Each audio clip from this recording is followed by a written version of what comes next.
Welcome to the Aboriginal channel. On this episode, we're going to be locating some more American Indian royalty. And right here, we're looking in the book from 1671, America, being the latest and most accurate description of the New World, containing the original of the inhabitants. So right here is a part where I read in a previous video where it talks about the California Indians. So I'm pointing out something right here so I can correlate it over to some Indians in Louisiana and Mississippi. So it says the government is said to be only OECONOMICAL, each father ordering the affairs of his family apart, without subjection to any other superior, yet so well managed that they live in good peace with one another, not without many good laws and customs. So that basically indicates that there's not one king of California or one queen of California, but many kings and many queens. In order to look at the Indians in Louisiana and Mississippi, we have to look in this book right here called The Antiquities of Tennessee and the Adjacent States,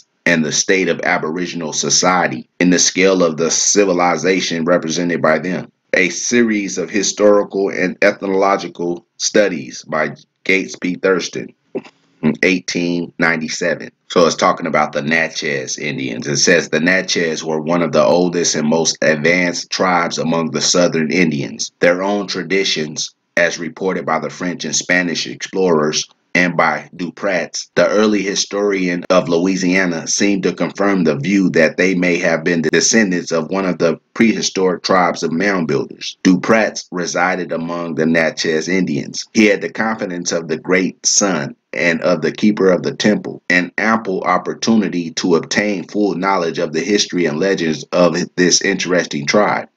According to their traditions, he states, they were the most powerful nation of all North America and were looked upon by other nations as their superiors. Now that was according to the Natchez's own tradition. But moving on, it says their territory, as reported by Duprat, extended from the river Manchac or Iberville near the Gulf to the river Wabash, and they had 800 sons or princes. So the Natchez had princes. Now I'm going to move over to the Pennsylvania, Delaware area where you have in the past a man called Tammany or Saint Tammany or King Tammany was the chief of chiefs and chief of the Turtle Clan of the Lenni Lenape Nation in the Delaware Valley, signing the peace treaty with William Penn, founding Pennsylvania. And over there in that area, the Europeans created what was called the Tammany Society or Tammany Hall, and they named it after this king. But basically it says this is King Tammany's Day.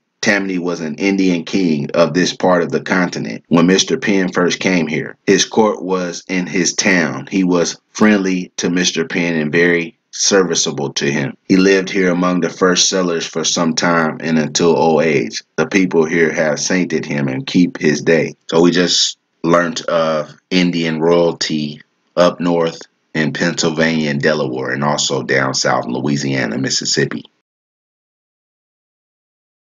Through the history books, which has all been a lie. So therefore, if it's a lie, then what's the truth? If it's a lie, then what's the truth?